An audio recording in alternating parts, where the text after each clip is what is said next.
Well, welcome. So things are cooling off, don't you know? Um, I'm to the outside is finished enough where I could just leave it till spring.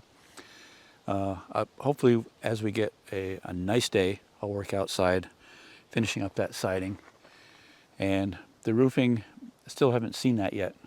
It's been on order, just one sheet. Sometimes towards the end of the building season, the delivery trucks don't bring the metal roofing. They don't come like every week. Sometimes it's 10 days, 2 weeks. So still waiting on that. The heat system arrived yesterday, so we're going to look at putting that in. We'll go in and open up the box, look at all the parts and see if we can figure this thing out. And all the while, I'll be looking for input from you folks, comments on what and where to install it, kind of thing. Before we go in, my inclination, I've been contemplating installing it outside, one side or the other. I need to look and see which way the vent will go into the building. And then the other option is to put it inside. So that's the either this side, the other side, and then I'd build a canopy of some sort to protect it. But then it would be easy to fill it. Just a thought. Let me know your thoughts on that part. So now we'll go inside and look and see what we've got. So I have put one of these in before. It was a little different style. The other one, they're both around $110, $105, $115, somewhere in there. Maybe even some under 100.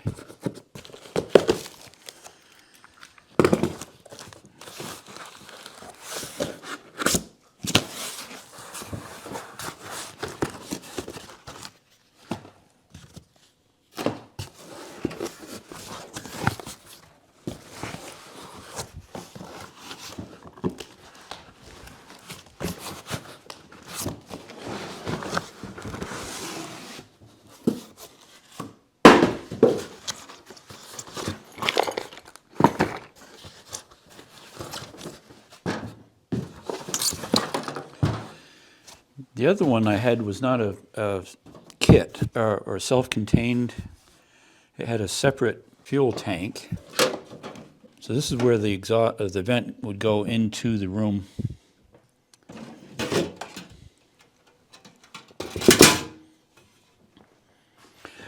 Okay, so I had a weak moment, thinking that I wanted to put this on the outside of the bump out on the front of the tiny house.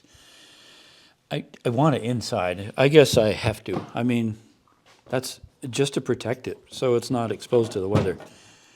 So this is the blowpipe, they call it, or the vent that goes into the house. We've got a key here, and then this is the control panel. It's affixed to this. I really want that inside the building. So I'm probably going to cut the wires and extend that. That's not a big deal. This is really light. And we've got the wires for the 12 volt. Pretty straightforward. So let's take this out and just set it in there and see what it looks like. Just for an adventure.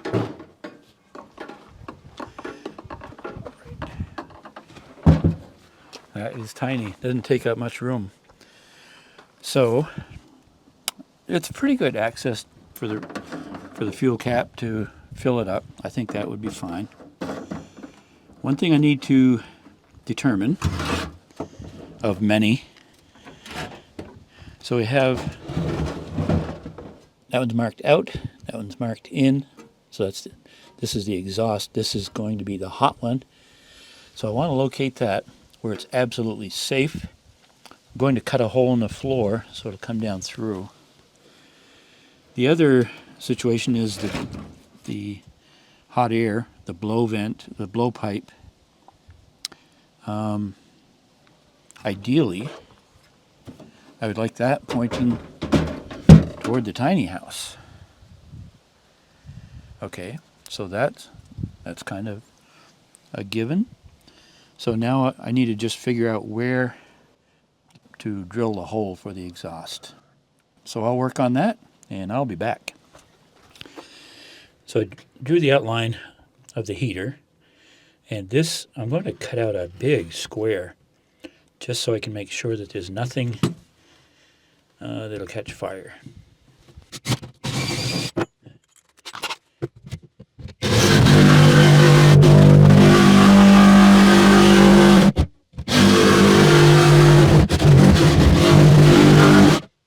There's a hole, there's a hole. Hole in the bottom of the sea. Anybody know that song? I used to sing that to the kids all the time. Okay, now I'm going to cut a piece of coil stock, fit it around that, and then right in the middle, we'll cut the hole slightly larger for the exhaust pipe. I'm going to wear this thing out, bringing it back in and out. I just thought it would be a lot easier on a table setting to hook up the pipes. So I'm just going to put it upside down. This is the cold air inlet. So I think we'll put this right on right now. Go. Okay, so it's marked right here, in and out. This is in, cold air in, exhaust out. Hey, I dreamt I was a muffler the other night. I woke up exhausted. Oh boy, yeah, that's pretty good.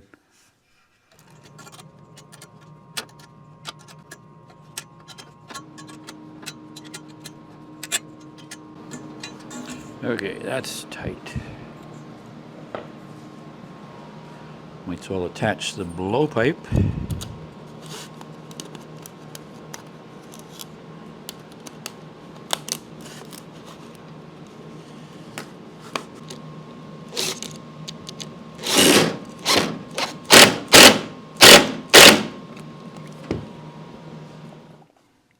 Now the cover on the end of the intake pipe.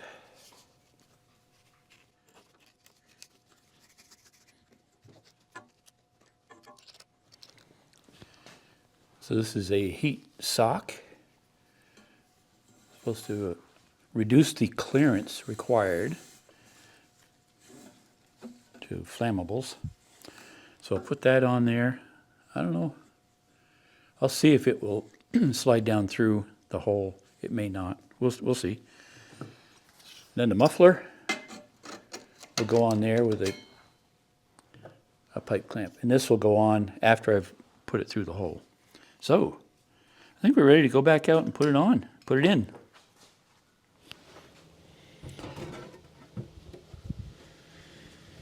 And we'll start with a heat shield. All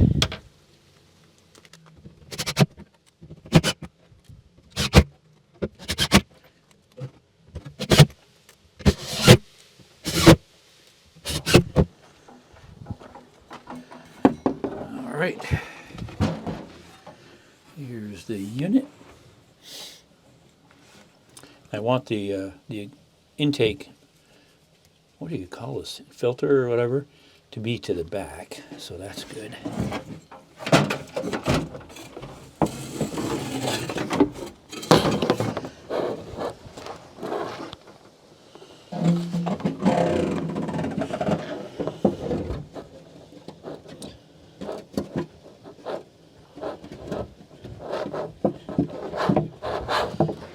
Yeah, it looks like that sock will go through.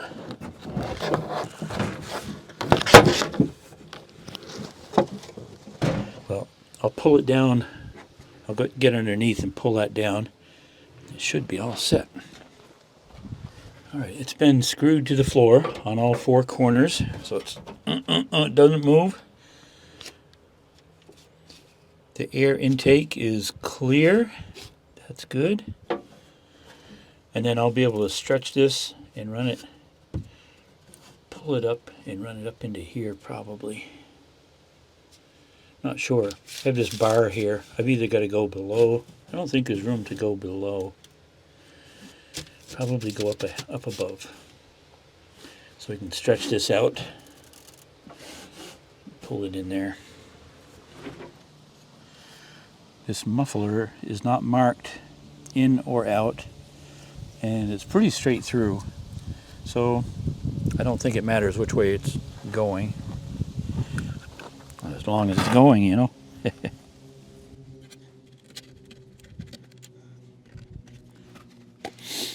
There's a screw hole here, so I can attach it up higher.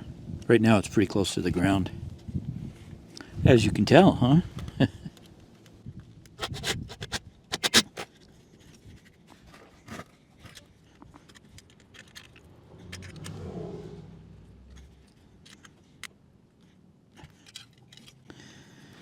Okay, so I guess that'll be the next step, is I'll get that up nice and high. I have insulation in the way, but the pipe will be coming in somewhere down near floor level, so the heat will shoot out across here and then go up and circulate. I love this cathedral ceiling. It really gives it a wide open look. That is really nice. Okay, so it's going pretty well. I should be able to finish that up in the next series and then have heat in here. And I may start spending more time in here than I am out there. I need to get some tongue and groove pine ordered, because I think we're going to stain that. And it's going to start looking really nice in here. Okay. Short video. Thanks for watching. Really appreciate you. Hit the like button if you don't mind. Share it, comment. And hey, if you're not a subscriber, go ahead and subscribe if you don't mind. That really helps. See you later. Have a great day.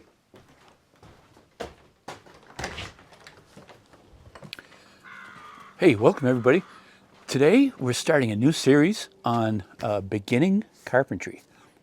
That should be fun. Just starting with absolute, very, just like me, like maybe you didn't know anything. Today's adventure takes us to northern New Hampshire. We're going to go up to the Connecticut Lakes and see where the Connecticut River starts. We'll talk about that more. We're also going to go to the balsams in Dixville Notch and check out the foliage there. I heard it's perfect, so let's go. Since 1990, the population of Pittsburgh has dropped about 150 people to around 820 people. And there may be more moose than people. I hope we find one. Moose, not people. An interesting little tidbit, all of the Connecticut lakes are north of the 45th parallel. The 45th parallel pretty much runs all the way across the border of the United States and Canada, except in this area. I just passed a sign, one of those green informational signs. It says we are at the 45th parallel. That was back half a mile or so. So we're getting way up north. We are coming close to a customs crossing into Canada. I'm not sure where it is. That may have been the road. I'm not sure. It's been so long since I've been up here. If you can see that water, I believe that's the Connecticut. It's so small up here as compared to southern Vermont and New Hampshire, where it's gotten quite large, where streams and rivers feed into it all the way down through. We are now in Pittsburgh. I believe they have a store in Pittsburgh. I would think they would. Probably even gas pumps.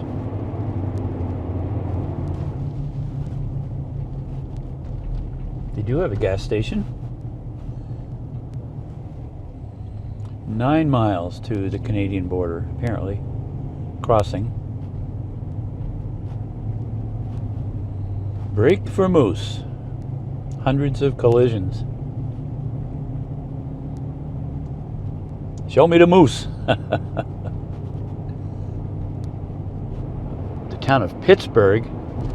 It's actually the biggest town this side of the Mississippi River or something like that as far as acreage or land.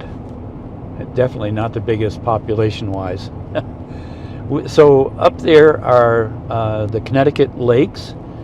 They're creatively named First Lake, Second Lake, Third Lake, and Fourth Lake. And then they dump into St. Francis Lake, which is also a reservoir. But that feeds the Connecticut River all the way down through the border of Vermont and New Hampshire, down into Massachusetts, Connecticut.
Well, a little disappointed. No moose. That's the way it goes. All right.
This always takes me by surprise when we get up here. It just all of a sudden you're in such a panoramic little setting.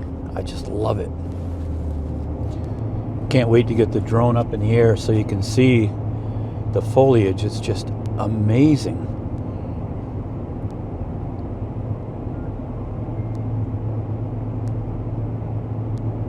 My blood pressure's going up. It's just awesome. Oh, that is beautiful.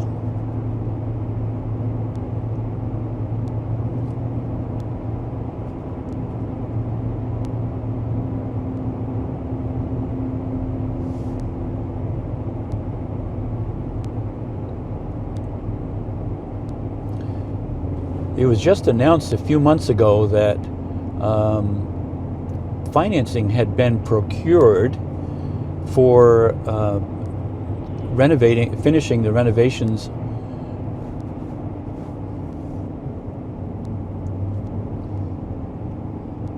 on Dixville Notch here. I'm sorry, on the Balsams. Phew. Oh, that's just amazing. The owner has already invested about $19 million in this property, but it's been a huge investment for them. So they've been seeking more funding.